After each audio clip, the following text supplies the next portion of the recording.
Welcome to the Introductions Necessary podcast, a daily introduction to the contributions of women working in STEM fields.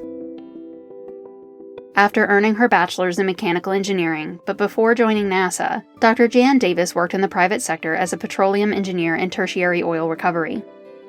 Hired at NASA's Marshall Space Flight Center as an aerospace engineer in 1979, she worked on many projects, including the Hubble Space Telescope and the Advanced X-ray Astrophysics Facility.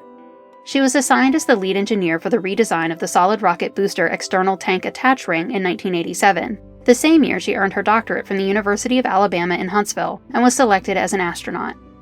Davis was part of 3 space shuttle missions spanning from 1992 to 1997, starting with STS-47.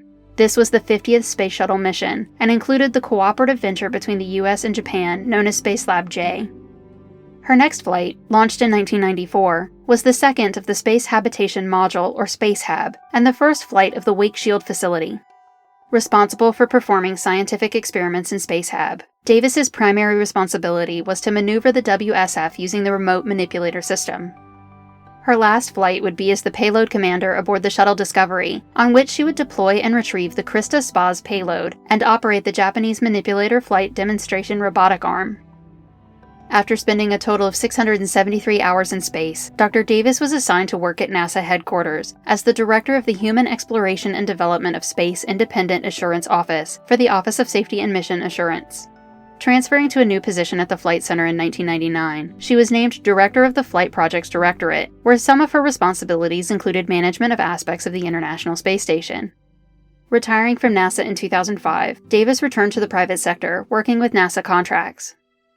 Published in 2023, her memoir, Airborne: 2 Generations in Flight, relates her space flights and the combat missions of her father, a pilot during World War II, using the common link of family and flying.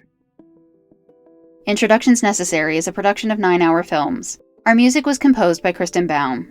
Please visit our website, introductionsnecessary.com, to listen to previous episodes and learn more about the women featured in this program. We would love for you to introduce yourself to us on Patreon. You'll get the latest updates and find out how to support the podcast on patreon.com/9hourfilms. Thank you for listening.